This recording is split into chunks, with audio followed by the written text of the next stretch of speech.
வணக்கம். இந்திய ரூபாயோட மதிப்பு வரலாறு காணாத அளவுக்கு விழுந்திருக்கு. இது ஏன் திடீர்னு இப்படி ஆச்சு? அடுத்து என்ன நடக்கும்? வாங்க இத பத்தி தான் நாம விளக்கமா பார்க்க போறோம். முதல்ல எல்லா நியூஸ்லயும் வர்ற அந்த பெரிய நம்பர்லேருந்து ஆரம்பிக்கலாம்.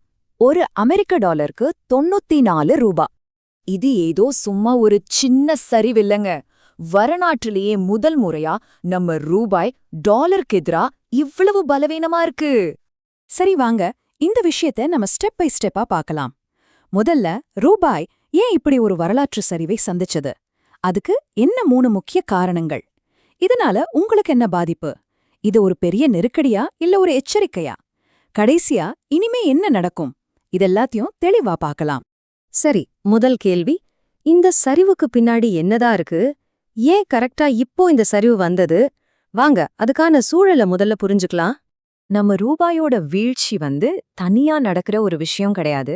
இதுக்கு காரணம் உலக அளவுல நடக்கிற பல பிரச்சனைகளோட ஒரு ஒட்டுமொத்த தாக்கம்தான். ஒரு புயல் மாதிரி. சரி, அப்போ ரூபாயை இப்படி கீழே தள்ளுற அந்த 3 முக்கிய சக்திகள் என்னென்ன? வாங்க அதை கொஞ்சம் ஆழமா பார்க்கலாம். இது ரொம்பவே முக்கியம். இந்த சரிவை நாம 3 முக்கிய விஷயங்களா பிரிச்சு பார்க்கலாம். 1. உலக அரசியல் மோதல்களோட தாக்கம். 2. ராக்கெட் வேகத்துல ஏற கச்சா எண்ணெய் விலை. 3. இந்தியாவை விட்டு வெளியே போற வெளிநாட்டு முதலீடுகள். வாங்க ஒண்ணுனா பார்க்கலாம். முதல் காரணம் இந்தியாவுக்கு வெளியில நடக்கிற ஒரு பிரச்சனை தான். அதாவது மத்திய கிழக்குல ஈரான் இஸ்ரேல் இடையே நடக்கிற அந்த பதட்டம் இருக்கு இல்லையா, அது உலக சந்தைகள்ல ஒரு பெரிய பயத்தையும் ஒரு நிச்சயமற்ற தன்மையும் உருவாக்கியிருக்கு. இங்கதான் அந்த செயின் ரியாக்ஷன் ஆரம்பிக்குது. பாருங்க, போர் பதட்டம் எண்ணெய் சப்ளைல ஒரு ரிஸ்க உருவாக்குது. அதனால கச்சா எண்ணெய் விலை ஏறுது. இந்தியா எண்ணெய் வாங்கணும்னா இப்போ அதிகமா டாலர் செலவு பண்ண வேண்டியிருக்கு. இதனால என்ன ஆகுது? கடைசியா நம்ம ரூபாய் பலவீனமாகுது. பாத்தீங்களா எப்படி ஒன்னோட ஒன்னு கனெக்ட் ஆயிருக்குன்னு? அடுத்து 2வது காரணம், கச்சா எண்ணெய் விலை ஒரு பேரலுக்கு கிட்டத்தட்ட $100 கிட்ட நெருங்கிடுச்சு. யோசிச்சு பாருங்க, இந்தியா மாதிரி நாடுகளுக்கு இது எவ்வளோ பெரிய சுமைன்னு. இந்த விலை உயர்வுக்கு ஒரு முக்கியமான காரணம் ஹார்முஸ் ஜலசந்தி பத்தின பயம்தான். இது ஒரு ரொம்ப குறுகலான கடல் வழி. உலகத்தோட மொத்த எண்ணெய் சப்ளைல கிட்டத்தட்ட 20% இந்த வழியாதான் போகுது. அதனாலதான் இது ரொம்ப முக்கியமான ஒரு இடமா இருக்கு. இங்க ஏதாவது பிரச்சனைனா உலக பொருளாதாரமே ஸ்தம்பிச்சிடும். இப்போ 3வது மற்றும் ரொம்பவே முக்கியமான ஒரு கேள்வி, வெளிநாட்டு முதலீட்டாளர்கள் ஏன் இந்தியாவில இருந்த பணத்தை வெளியெடுக்கிறாங்க? இதுக்கு காரணம் ரொம்ப சிம்பிள். உலக பொருளாதாரம் ஒரு நிலையற்ற சூழல்ல இருக்கும்போது இன்வெஸ்டர்ஸ் எல்லாம் என்ன பண்ணுவாங்க? அவங்க பணத்தை பாதுகாப்பான இடத்துல போடணும்னு நினைப்பாங்க.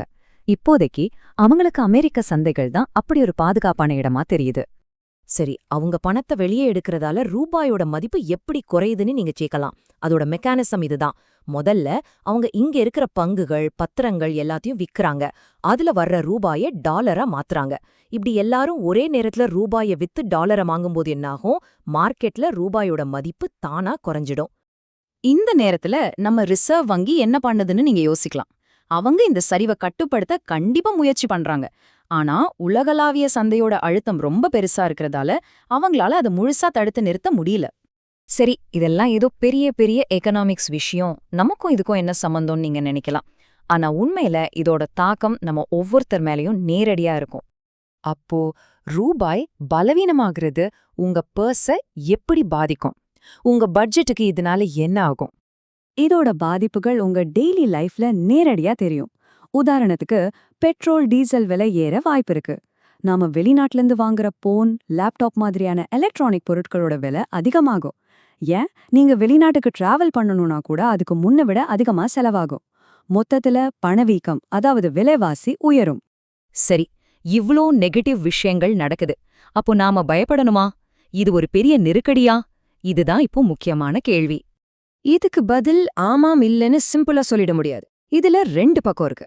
ஒரு பக்கம் பார்த்தா உலக அளவுல இருக்கிற பிரச்சனைகளால ஒரு உடனடி ஆபத்து இருக்கு. ஆனா இன்னொரு பக்கம் இந்தியாவோட பொருளாதாரம் இன்னும் நல்லா வளர்ந்துட்டு தான் இருக்கு. அது மட்டும் இல்ல, நம்ம கிட்ட வலுவான அந்நிய செலாவணி கையிருப்பும் இருக்கு. இந்த கையிருப்பு ஒரு சேஃப்டி நெட் மாதிரி. சரி, அப்போ இனிமே என்ன நடக்கும்? ரூபாயோட எதிர்காலம் எப்படி இருக்க போகுது? வாங்க பார்க்கலாம். இதுல 2 விதமான வாய்ப்புகள் இருக்கு. ஒருவேளை கச்சா எண்ணெய் விலை இப்படியே அதிகமா இருந்து உலக பதட்டங்களும் தொடர்ந்தா நம்ம ரூபாய் இன்னும் கொஞ்சம் சரிஞ்சு $1 $95 வரைக்கும் கூட போகலாம். ஆனா ஒருவேளை இந்த உலக அரசியல் பதட்டங்கள் எல்லாம் குறைஞ்சா ரூபாய் இழந்த மதிப்புல கொஞ்சத்தை திரும்பவும் பெற வாய்ப்பிருக்கு. அதனால நீங்க நியூஸ்ல 3 விஷயங்களை உன்னிப்பா கவனிக்கணும். 1. உலக அளவுல போர் சூழல் எப்படி இருக்கு. 2. சர்வதேச கச்சா எண்ணெய் விலை. 3. வெளிநாட்டு முதலீடுகள் இந்தியாவுக்குள்ள வருதா இல்ல வெளிய போகுதாங்கிறதுன்னு. ஆக மொத்தத்துல நம்ம ரூபாயோட பயணம் நிச்சயமற்ற இந்த உலகத்தோட ஒரு பிரதிபலிப்பு தான். இந்த உலக சக்திகளுக்கு மத்தியில ரூபாய் தன்னோட நிலைய தக்க வைக்குமா இல்ல இன்னும் சரியுமாங்கிறது தான் இப்போ நம்ம முன்னாடி இருக்கிற முக்கியமான கேள்வி.